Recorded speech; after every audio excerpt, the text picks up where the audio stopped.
I'm just so glad to have you here talking about something which is really, really close to my heart. Thanks for having me on the show. Thank you so much. Yeah, my pleasure, totally. So for those of you, I mean, of course, by now I think all of you know who Meera is, but she's basically, she doesn't look like it, but she's a proud mommy to a 20-year-old daughter and a 15-year-old son. She's also the co-founder of the NGO Where Are India's Children. Interestingly, she's had like a diverse career portfolio. You know, she's been to tech, she's been into technology, she moved into HR. She still kind of counsels parents, so she's into parental counseling as well. And plus, of course, you know, a large part of her focus is on adoption counseling as well. Okay. And I look forward to the next 1 hour of this conversation. Who is Meera? If you just had to introduce us to her in just a few lines. Well, I think I found myself only recently, maybe I can say about 4 or 5 years back. I dabbled in a lot of things in my career. I started my career way back in 1989, if you can believe, 1990. And at that time, IT was my passion. I was good at IT. I, you know, climbed up the ladder very quickly, traveled different places. And I did all that. But I think somewhere down the lane, you know, it kind of didn't give me that satisfaction. It became a little bit more tedious. And I just wanted to do something different. And that's when I kind of certified myself as a coach and took up, did some counseling courses, and then somehow found that parenting, counseling, coaching, specifically adoption counseling and coaching was something where my passion lies. So yeah, and of course, through our conversations, I also kind of realized that you have this very you essentially come across as somebody who's very nurturing, empathetic, and you know, I think you did mention that you're emotional as well, you know. So. Yes. So I think that's what led me to actually realize that because of my empathetic nature, that I could potentially fit in the counseling part of it. But I do also feel that as a coach, as an adoption counselor and a coach, I think empathy plays a very big part. And somehow I think I'm a natural empath, and that kind of led me to this. And I used to connect with people even while working in the IT industry. So, I mean, not to sound immodest, but people used to like working with me. So that was where, you know, I kind of slowly started. I think when you say who I am so many things, you know, rolled into one. I played different roles, but I think what I am passionate about is children and finding, you know, a permanent rehabilitation for them. I think right now that seems to be a big life purpose for me. And I feel I am making a little bit of difference and would continue to do that for some time now. That's beautiful. And we're going to talk about that through this conversation. But let me just go back in time. So tell me a little about where, when, and how did the first thought of adoption come to you? I'm not sure when the first thought came, but I think I remember in the 20s, I used to think that someday I should adopt, but I didn't know how, and, you know, I wasn't married at that time, but that kind of seed was there. Oh, so you had it in your mind even before you got married? Yes. So it was not yes. Okay. Got it. But didn't share it with anyone. But it was just, I used to, you know, sometimes see these children on the streets and wonder why they are there. And that's how it started. But then I decided once we got married, I did share it with my husband that, you know, I would like to adopt, and he agreed readily, and which was a surprise at that time. I'm talking about a quarter century, you know, 25 years back. So it was quite a surprise. But then things didn't happen as I wanted, you know. I wanted to essentially adopt quickly and all that, but we were traveling US, UK, they're not, back and forth. So it didn't happen as early as I wanted it to. So then we had our daughter in between. And eventually we did come down and settle in 2004 in India. And then we started looking for it. What are the, you know, adoption laws? How do we adopt and all that? So this was after you got back to India, which I'm guessing must be at least about 6-8 years after you know, you got married. Yes, we came back to India for good around 2004. And about 8 years after we got married. And our daughter was about 3 at that time. And we started looking for, you know, to see where do we go to adopt. We went to Andhra Pradesh. At that time, it was Andhra Pradesh. But they said there was a 5 to 6 year wait because there was a huge scam of selling babies in Andhra Pradesh at that time. Okay. And they had closed down all private NGOs who dealt with adoption, and it was only the government run homes, and the wait list was long. So I think we were looking around, and then we heard one of our cousins adopted from a center in Pune. So that's when we kind of quickly found information and registered ourselves in 2006. All right. And well, rest is history. Our son came home a year later, though it was not devoid of any. You did mention that even Pune, Maharashtra also sort of had a scam during that time, right? Exactly. That's what you mentioned. They stopped non-local adoptions. I'm like, man, this is not good. You know, I was so bent on adopting that I said, I'm ready to relocate to Maharashtra and become a local and then adopt from there. So how long did it take for you guys, as in from the time that you started the process? See, it shouldn't have taken more than no, it should have taken less than 6 months, but it took us a year. So year or more actually, year and 2-3 months. Okay. But 2007 he came home. So I was totally, I think I was devastated when they said you can't do it, and then I'm like, what? So but it eventually happened, and it was great. It was great that the NGOs in Maharashtra fought in the High Court and said there are a lot of non-locals waiting to adopt from Pune, and this is not a fair decision and stuff. Okay. All right. So finally, how did it feel when you finally got that call to say that, oh, okay, fine. Yeah, I think there was this one bit that you had spoken about, or I think you'd mentioned in the note that you'd sent across, which was basically about you being asked to come and take a look at the child and decide whether you really want the child or not, is it? Yes. And I'm like, really? I mean, you would want to shop for a child? That's how it looked to us, right? Because she said you can, a child has been identified for you, and you can come take a look at the child and see if you want to accept the child. I'm like, there's no way anybody's going to reject a child. I mean, I think at that time, we didn't know about it. Not many people knew about adoption, if you look at it, right? And husband and I like, no, there's no question about it. So we shopped for the baby here. We took the feeding bottles, we got clothes. We were ready to bring him back home. So we just went with that mind. And I think it's almost like, I'm having a biological child. Right? Of course, all preparation. What will I do? I mean, would I say, okay, when the child comes out, I'll say, no, this is not something I wanted. So there's no way. I think the rejection part of it didn't even occur to us. And today, when I have PAPs, prospective adoptive parents say that, okay, if we reject the first referral, then what? I'm like, please don't do that. That's the first thing, the thought crosses my mind. I don't say that immediately, but that's the thought that crosses my mind. I mean, why would you go child shopping, right? You can't reject a child, right? So, of course, there are instances now, and there are a lot of times there are compulsions that you cannot accept a child, but we didn't go with the intention of that. So we were like, we are bringing this child home. And I'm like, I waited so long to bring a child home. No way, this is not. How old was your son when you got him home? He was 5.5 months old. 5.5 months, is it? Yes. And how did your daughter take it? As in, was she kind of excited? Was she sort of, Yes. Yes, I think most siblings, they don't realize what it entails. They like the idea of a sibling, right? But they don't know that the child is actually going to be there. The attention is going to be divided, so all that.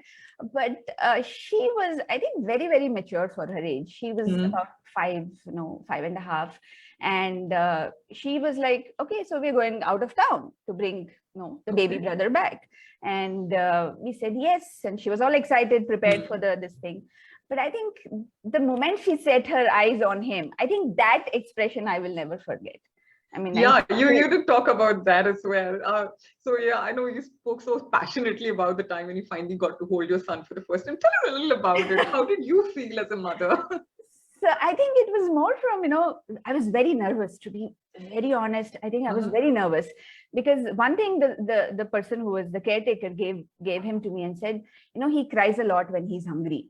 I'm like, oh, okay. So I pick him up and he has his whole fist in his mouth and he has a big smile and all mosquito bites and, but he was like, I think you just melt because it's a baby and, so then I look at him and then my daughter says, can I hold him? And we say, okay, fine. And put him on his lap. She looks at him and looks at me and says, when can we take him home? I think it kind of was like that dramatic moment for me that, okay, so this is it, we are going to take him home. But it was, I think it was a very surreal experience for all of us, I think. And as the caretaker had said, he'll cry a lot when he's hungry. She gave me the food and said, now feed him. He's going to be hungry. And he cried so much. I struggled to feed him. So all that is still, in my mind, but then eventually he did eat. But I think those, it was like, and suddenly I was like, will I be able to take care of him?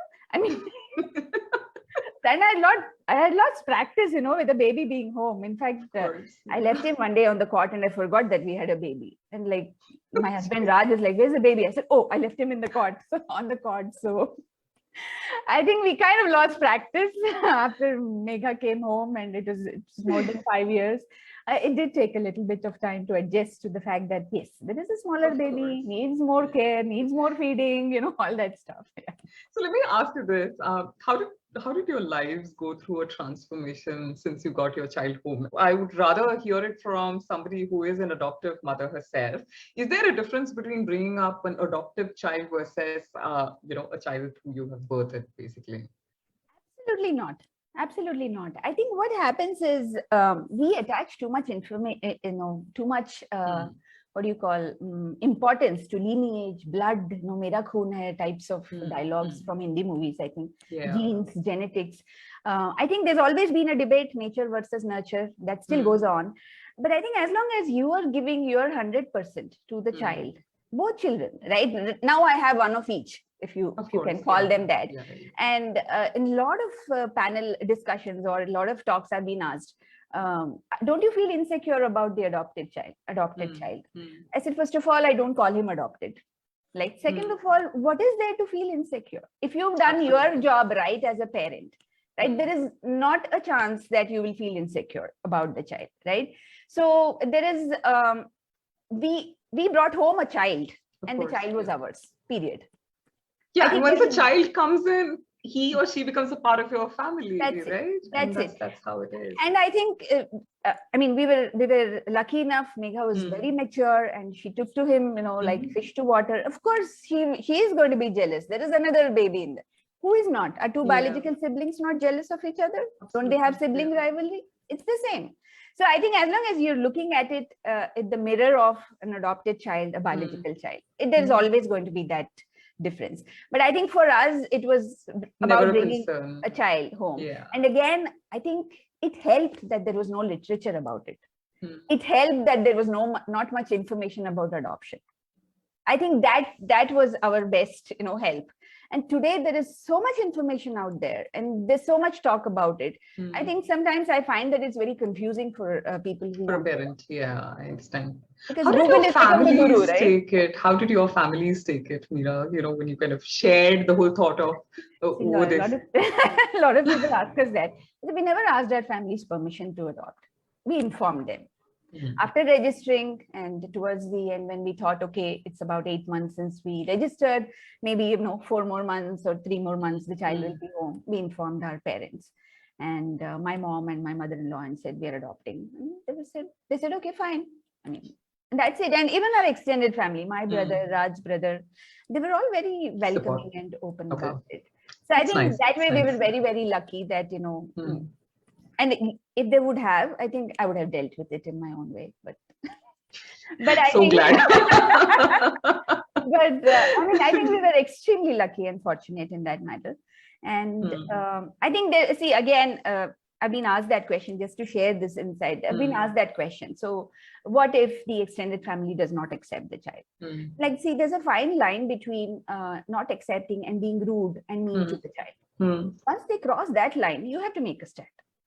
And also, I think it's also about how you're feeling about the adoption. Absolutely. Your vibes are positive. You're confident. The hell anybody is going to question that. Absolutely. Absolutely. I think you just got to take your stance, and that's about it. That's pretty much it. So you did share some amusing facts about how the first week was from the time that you got him home, where he was not really smiling much, and he slept a lot and woke up in the middle of the night.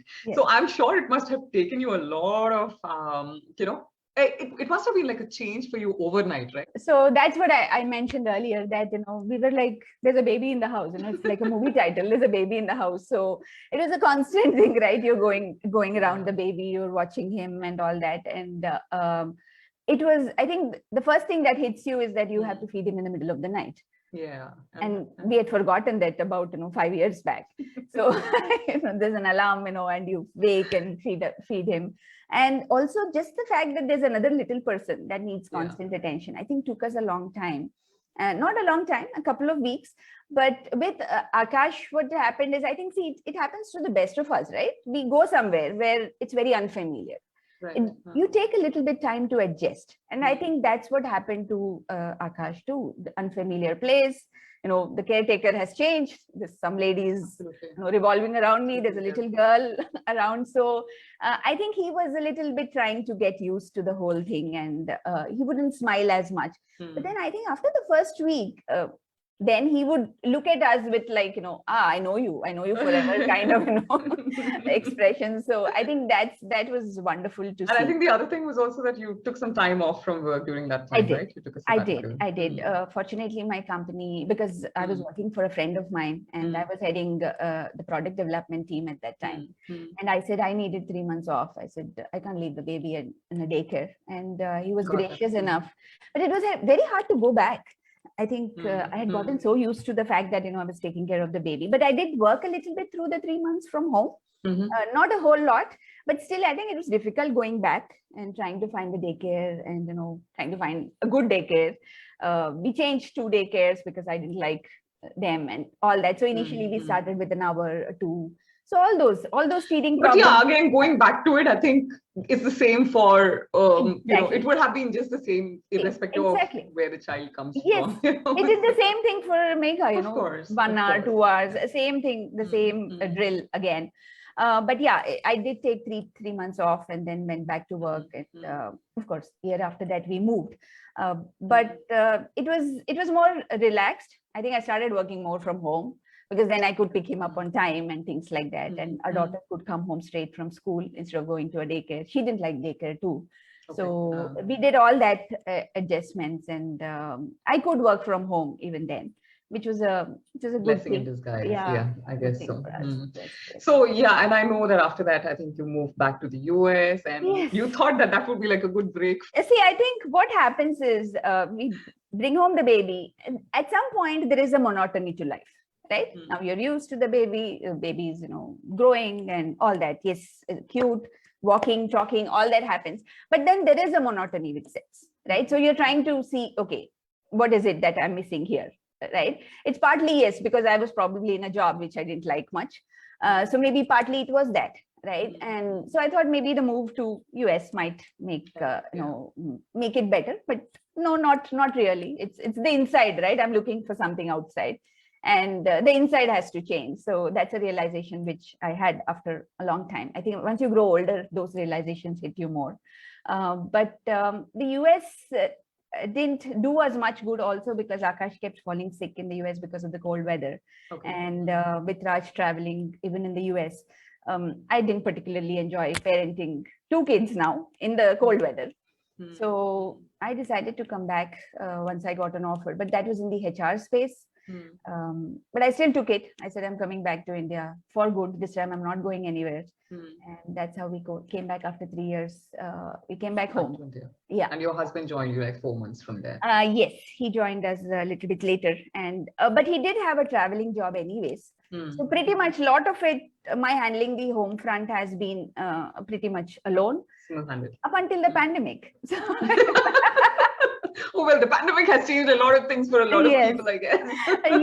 Yes. So up until the pandemic, it was pretty much. And he actually, in fact, moved to Germany for a bit, 1.5 years. Oh, he did. I was alone with the kids here. He moved to Mumbai for a bit, for a year. I was alone with the kids.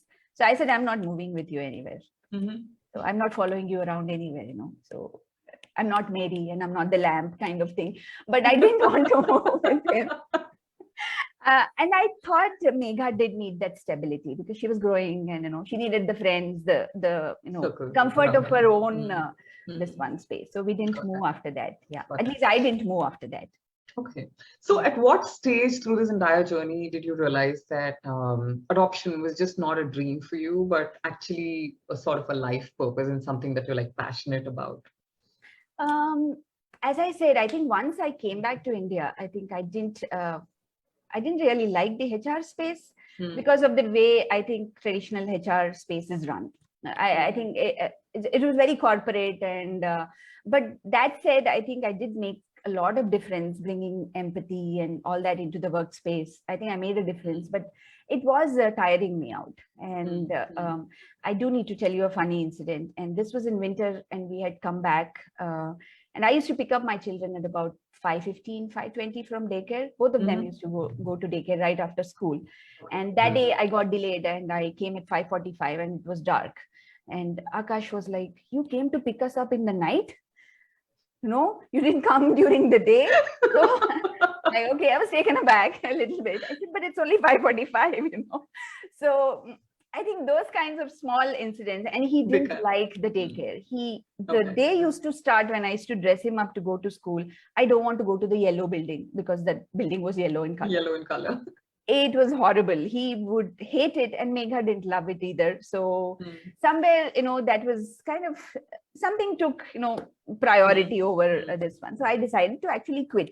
But then I did consult with the company for the longest time. I gave them a long notice, and then they wanted me to consult with them. So that was not too bad. I would go for a couple of hours and come. But then I decided to do something of my own. Somehow, what happened was, I think I've always been drawn to coaching, counseling kind of thing. And I happened to do a few counseling courses with my friend. And then I decided to certify myself as a coach because I don't have a counseling degree, a psychology degree, but I used to read a lot about psychology, child psychology. Somehow it used to draw me quite a bit. And I think after the coaching certification, suddenly I was writing my journal, and suddenly it struck me that why not parenting? Why not adoption? There's a lot of experience I have. It's not like I'm an expert, but I have experience. Right, something I could share about, and that's when I started looking for these adoption counseling courses or coaching and all that. And I hit upon Families of Joy, and they were certifying adoption counselors, and I got myself certified. And after that, I think just life took a different turn completely, and here I am today. So yeah, and I'm sure you would have also, besides the fact that you were passionate about it, it probably also had a lot to do with the experiences that you would have yourself faced. I mean, I think you did mention that, even at the time when you were looking at adopting, people had this very different notion about adoption, right? As in, why would you want to adopt when you already have like a child, or why not your own lineage and stuff, right? Yes, those were some of the questions. We already had a bio child, so they were like, why not have another one? And I think the questions were more to do with I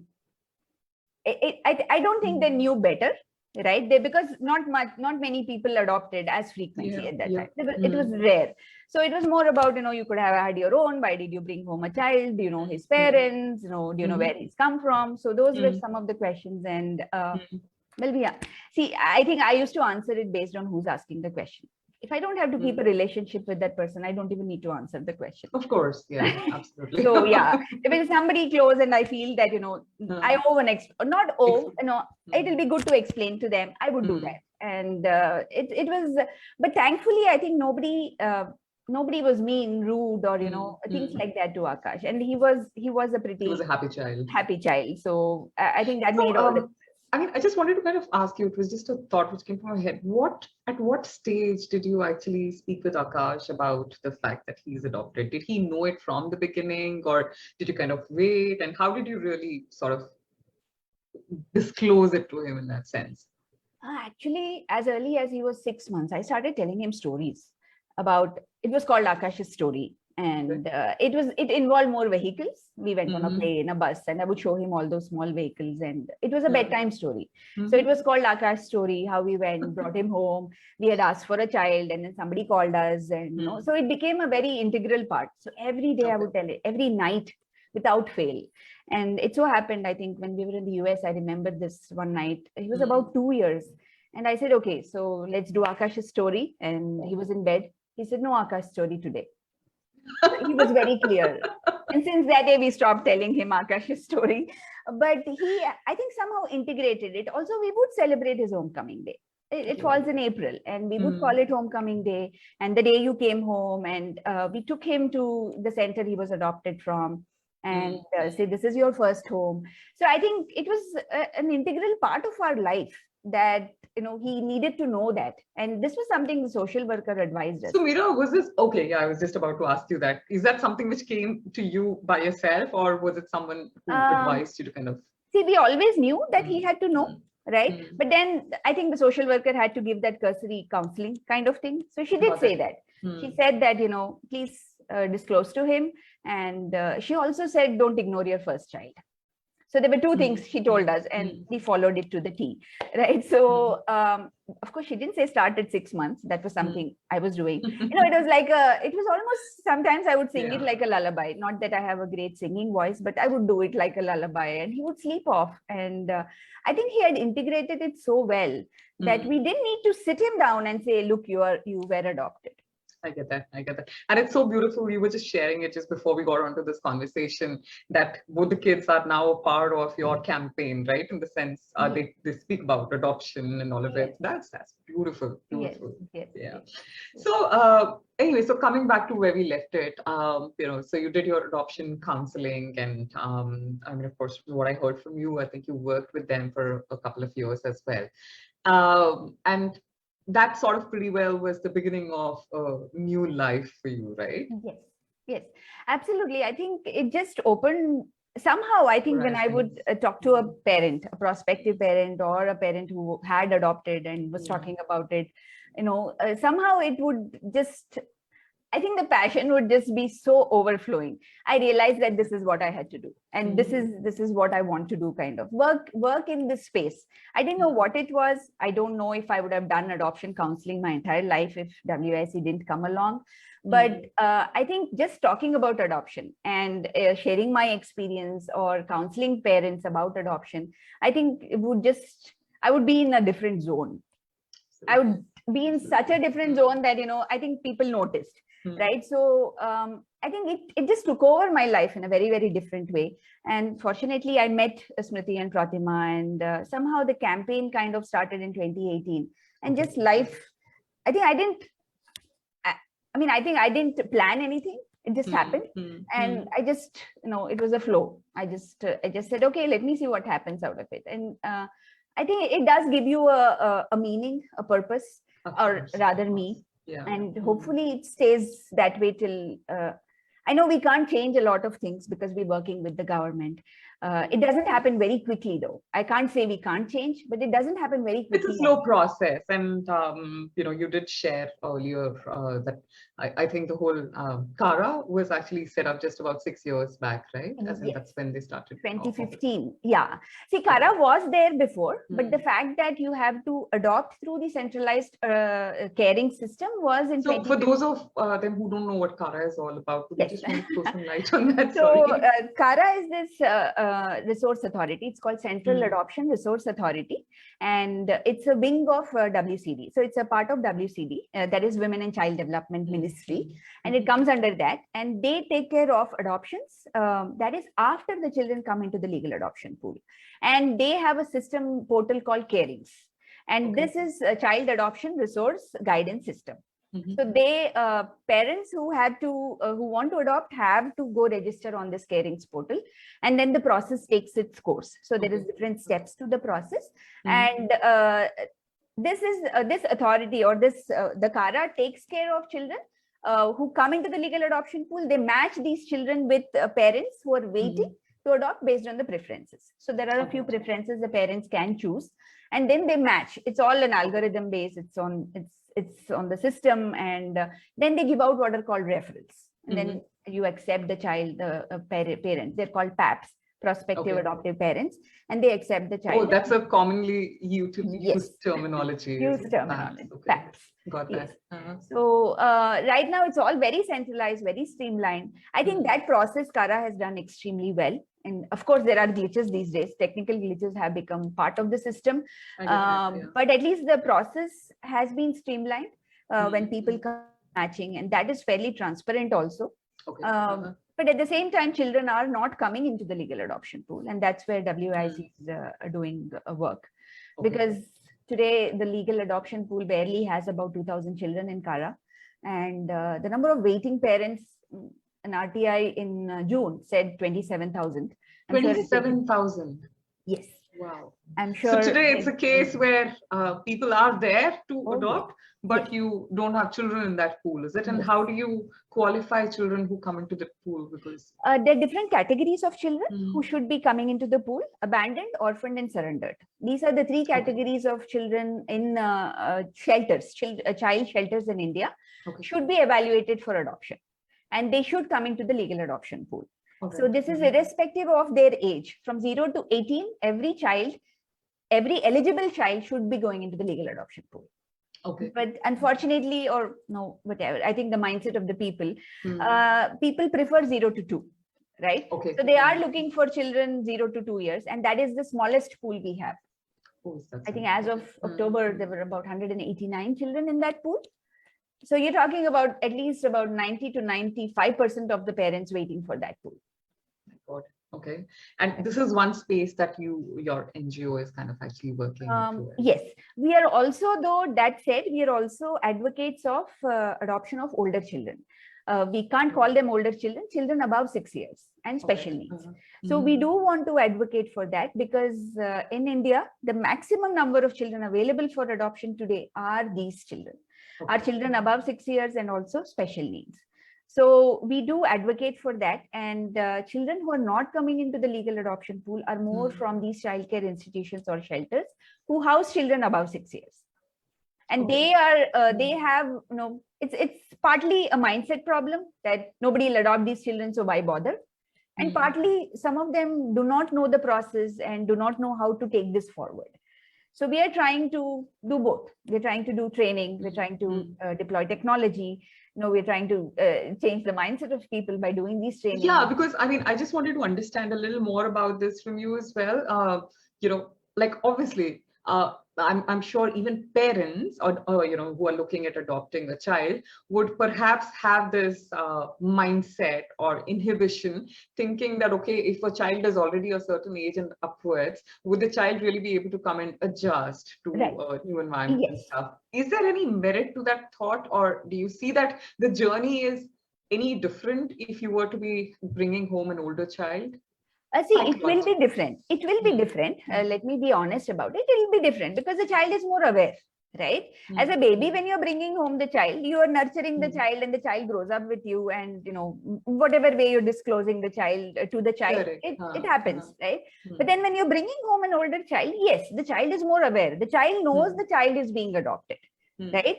And I think and there is merit to bringing children older than 6 years, because one thing is they are very well aware, so you don't have to worry about disclosing to them whether they were adopted. And the other thing is, see, every child needs a family, right? What happens with us is specifically, and not to judge the Indian mindset. We are so hung up upon certain things, like discipline, rules, right? Academics. Oh, we are so hung up on these, right? So you're bringing home, let's say, an 8-year-old child. Yeah. From the first week, you want this child to call you mom, dad. You want them to sit and stand, how you say, and want them to be great in academics. That's not going to happen, right? There is going to be a little bit of an adjustment period. Even if you bring home a 3-year-old or a 4-year-old, they will have some memories. They know that a caregiver in the shelter. There is going to be a little bit of separation anxiety. So I think people have to understand that children thrive in families, right? And we know of families who have adopted 12-year-olds, 15-year-olds. Really? Okay. And they say that, given time and space, these children thrive. And, they kind of bloom so much, and they go on to do very good things in life. Right? I think we are not giving them that chance. When we say that, above 6-year-old or 8-year-old, we can't adopt them and they won't adjust and things like that. I think the adjusting has to be done a lot by the parents also. And that's where counseling plays a big, big part, right? So counseling these parents, and that's something we are planning to do with the Telangana government. And we are partnering with some NGOs where we can counsel the children also. See, the children also don't know what a family structure is, right? They've been institutionalized. Yeah, they haven't so really long. seen how it is to be in a family. So how do they know? So we have to educate them, and say that with a family, they have guidance for life. They have support for life, right? Here, once they're 18, they are out of shelters. There's no guidance, no support system. Absolutely. It's very hard for these children. We can't even imagine being in their place. So I think as someone who is thinking about adoption, and if you're like specifically if you're older, let's say you're 40, 42, 43, right? Consider adoption of an older child. Consider and please, because they need a family, and with counseling and with a lot of work being done by NGOs like Families of Joy, Padme, and and we counsel parents who want to adopt older children. It's good to consider, take that counseling and take that step forward. Got that. And you will see that these children thrive beautifully after they come home. I'm so sure about that. Yeah. So, of course, Where India's Children is kind of doing work in multiple spaces, not just this. I mean, you're counseling parents, PAPs now, as you call them. So, how has this journey been for you? I'm sure incredible is like an understatement, but yeah, personally for you, as someone who's been working so closely, how has it been for you? And also with the parents that you have counseled or spoken to, how has their journey through the whole process been as well? Okay, I'll answer the second question first. Sure. See, with parents, what happens is a lot of parents are repeat counsel. They come back, and a lot of them send me pictures after the child comes home. And recently, actually, I had spoken to parents who wanted to adopt siblings. Okay. And believe it or not, this was in Telangana. And what happened was the children whom I was evaluating in Telangana. And, I found that these children should have been in the legal adoption pool. Okay. And I was advocating that these children should be put. They brought the same girls home. And I think that was like such a good moment for me. I mean, it was like, I was so thrilled that day. It's not because I did something. It's because I kind of knew these children. I saw these children and I felt, I mean, this is awesome. And this works.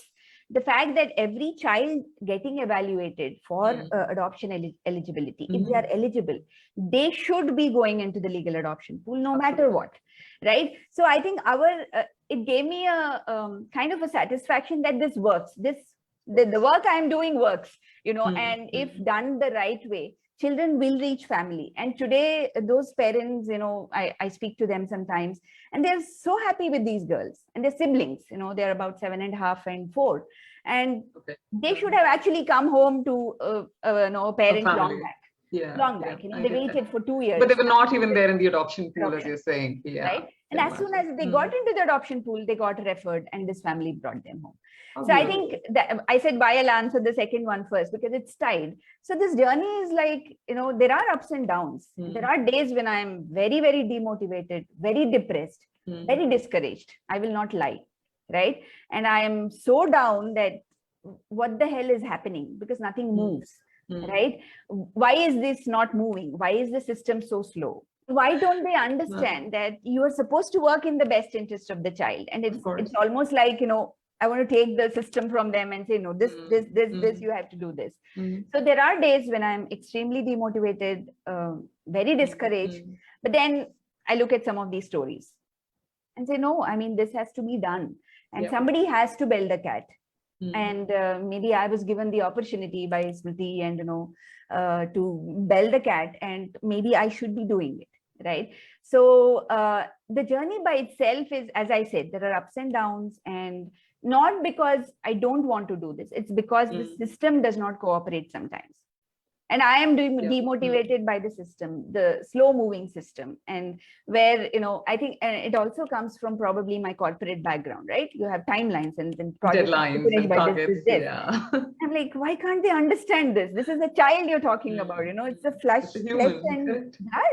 And why can't they do this, as early as they can? So, but I think at the end of the day, when somebody calls me and says, look, no, we've gotten a referral, thanks for your advice, you're doing good, or, the legal adoption pool is moving in Telangana or something like that, I think I feel, no, this is something. Yeah, I'm sure it must be, it kind of pretty well compensates for all the agony that you would have gone through. It does, to Yeah, a large and still extent. leaving you a lot to desire for, but yeah, Yes. saying that, of course, there would Correct. be these moments of joy. Even Yes. one life changed, I'm sure, is Exactly. like, what, Yes. as many years of Yes. difference, right? So I think the first time when I was evaluating the data, there were only 6 children put in the legal adoption pool.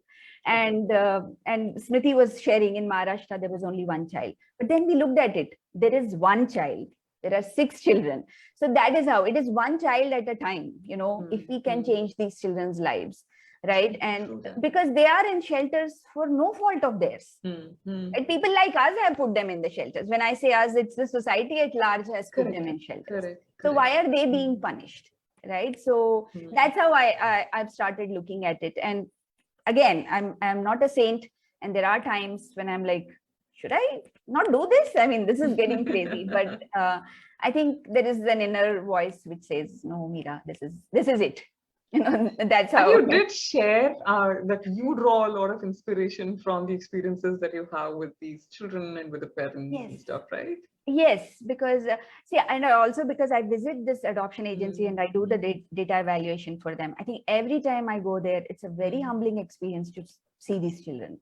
And you know, there is this these couple of children. They've seen me so often now. They wave at me when they see me, and I'm like, man, this is like they're here and they don't know any better, but they're still smiling, right? And what am I complaining about? Absolutely. So, and the experiences of these parents who bring home the children is, it's not like I'm doing anything great. I'm just listening to them. And sometimes, yes, I do advise them. And, you know, I say, okay, this is how it will be when the child comes home. I'm not doing anything earth-shattering here, right? All I'm doing is empathizing with them if they have some concerns, and then saying, okay, this is maybe how you look at it, and call me if you have any issues, kind of thing. So I think that gives them the strength to do what they do. And there are, you know, parents, even I think last week there was a parent who's accepted a referral of siblings. So I think it just makes you feel more and more that, okay, the 2 children who are coming home, right? Absolutely. And who having a life ahead to look forward to, you know. So I think these experiences give me that motivation to say, okay, the government is going to change at some point, but it's 1 child at a time, child at a time, and I'll take it. But more power to you, ladies. I said that before, but yeah. So I wanted to touch upon this a little for those parents who are looking at adopting, or even, in fact, I mean, there was, you know, there was a question in the community, you know, we have a group member, her name is Sheetal as well. So she had actually asked that, you know, is there anything specific about single mothers or single fathers for that matter? Can they adopt as well? And if yes, you know, if you could just kind of talk a little about that. Sure. Single parents, single father can adopt a male child, and single mother can adopt a male and a female child. All right. Okay. And you can adopt till you're 55. The age depends. So if you're adopting, you know, when you're, there is age groups. I don't want to give wrong information. There's age groups. So when you turn 55, you can only adopt 8 years and above. Okay. So the combined age of parents has to be 110. Till then you can adopt. So essentially, that's why the 55 for the single parent and the single father. And there is no restriction. So any single parent can adopt. They have to be financially sound. And I think these days, sometimes they look for a support system. Okay. What if something happens to you? What happens to the child? Right? So things like that is something they ask. But other than that, pretty much similar to what, you know, a couple would go through. So there will be a home study. So the process by itself is fairly, as I said, streamlined. What happens is you register on the Carings portal. You go to kara.nic.in. You can put it up in the chat, but kara.nic.in, and you go to Carings. And in Carings, you register as a parent. So you register as a parent who's married, parents who are married, or a single parent. And you upload about, I think, 16 documents you have to upload on the website, and choose your home study agency. So there are, what are these called, specialized adoption agencies who deal specifically with adoption. Okay. So these specialized adoption agencies are also child shelters who house kids from 0 to 6 years. So you have to choose the home study agency. So which agency you want to come and do your home study, because they will visit. So once you choose, mostly people choose the closest one, or they'll ask for them, which is a good one, who do a thorough job and who will upload it quickly and stuff like that. So they will come home and the social worker will look at it. Are you really the person? Do you have everything? Financially, you're saying you're stable. Show me your financial slips. How is the psychological condition of yours? Any other family member who's living with you who's against adoption? Will you disclose the child's, will you disclose that the child was adopted? Those kind of things are asked, those kind of questions are asked. And then this home study report is also uploaded. And after that, the wait time starts. All right. So you wait for what is called a referral. And in your registration, you have preferences, like you can have gender preference, you can have or no gender preference, you can have age preference and states, and a normal or a normal special needs or a sibling category. So you have those categories, and states, you can choose 3 states or anywhere in India. All right. Okay. Right. So basically, if you're most people do that these days when they are, of course, they give language a lot of importance. But if they are going for children above 6 years, they tend to use a home kind of state first, so that they come home and they can speak the same language. But these preferences can be changed 3 times during your wait. All right, during the phase. Yes. Yes. But and tell me from a government perspective, or I mean, I'm talking more from a mindset perspective, how open are they to allow adoption by single parents, or for that matter, for somebody who's probably just gone through a divorce process, or maybe has never been married for that matter? I think that one is like fairly more easier, but is the scrutiny a lot more in those cases than how it would be in a family kind of environment? It depends on the social worker you get. Right, some of them will try to discourage you, so those things have happened. But yeah, you have to stand your ground and say that no, I am open and I know how to take care of this child. I have all the resources that I it's all about your confidence. Again, I think when one is adopting, it is about how confident you sound. And they can't do much about it. There have been cases about specialized adoption agencies talking, when the referral comes, single parent, will you be able to manage and all that. But as I said, I think the more confident you are and you stand your ground and say, no, I have all the resources and I can do this. They don't have a say in this. They don't have a say. So, and the divorce also, same thing. I think you're a single parent, you're a single mother or a father, and you want to adopt, they can't do anything. According to the law, they are not supposed to object. All right. Got that.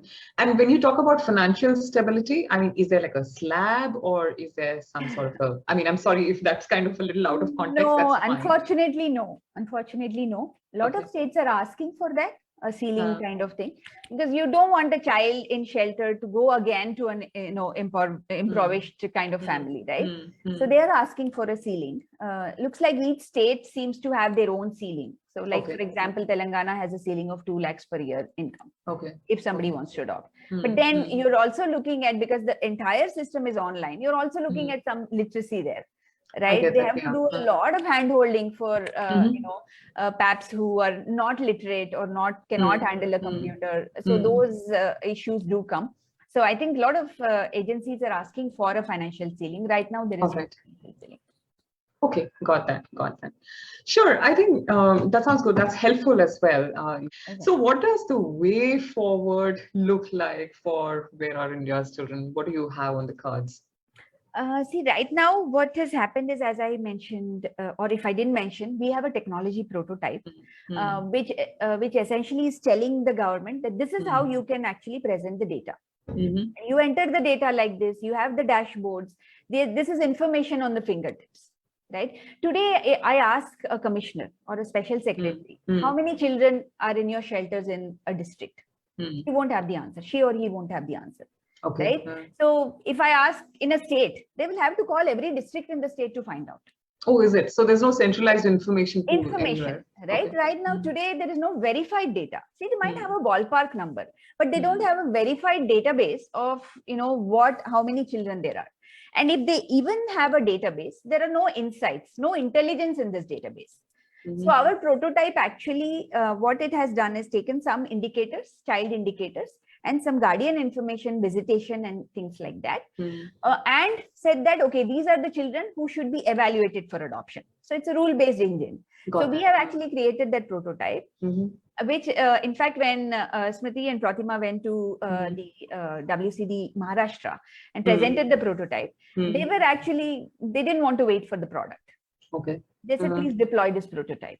Oh, they were more than willing to kind of use it right to see, away. Yeah, to see how it helps them. So now we're deploying it in about 3 districts, and they find it extremely helpful. The reports from it, the dashboards, and they've been very appreciative that everything is in front of the system for them, right? So this prototype now has to become a full-fledged solution. Okay. So for us, that is the first priority. We want to build a product. We want to build a solution which actually helps. It helps the whole thing so much more that it's almost like an end-to-end, right? We want to make sure all the reports are there, all the dashboards are very, very visible, different access levels are given. So all this is something we are trying to, right now we are trying to raise funds for the product and build the product. So we're talking to our technology partner, and hopefully they'll start soon building the product. And that's one way forward. In Telangana, it's a mix of training and evaluation manually, because they already have a technology partner. So we'll be consultants for them. All right. So, but we do want to take WAIC throughout India, right? So that is our hope. That is our hope, that more and more states, because the children coming into the legal adoption pool is handled at the state level. All right. The center can't do much. The states have to put the children in the legal adoption pool. So we are trying. So states have to become a lot more proactive in terms of. Yes. Yeah. Yes. So we are trying to see how many states we can reach, and how we can take this pan India. And that is pretty much, we are looking at it, hopefully in the next 5 years, we could potentially at least cover, half of India and say that we've deployed this product, or, we've sensitized people to say that adoption, adoption eligibility has to be evaluated for these children and children. Got that. Yeah. No, I'm sure with the kind of passion that you guys have, whatever that you're dreaming of will definitely happen. And of course, I just also wanted to kind of talk about the fundraiser that you have for, that you have tomorrow, right? Yes, thank you. So yes, we have our kids, Meera and Akash, have been, they both learn Carnatic music. Akash plays the Mridangam, Meera learns Carnatic and Hindustani. So they have been our volunteers since day one. So this time they wanted to do a fundraiser, and with a group of young volunteers who also are doing some dance and drama. And we also have a dance drama which is talking about safe surrender of children, because India has a law. Juvenile Justice Act of India says that you can, a parent or a guardian can legally and safely surrender a child in a specialized adoption agency or in front of a child welfare committee. But not many people know this, and that's why we hear a lot of abandonment news, children being left in shelters forever. So this dance drama is being done by one of the dance gurus in Hyderabad. So they put together this fundraiser, and we are hoping to stream it tomorrow at 6 o'clock, being Children's Day tomorrow.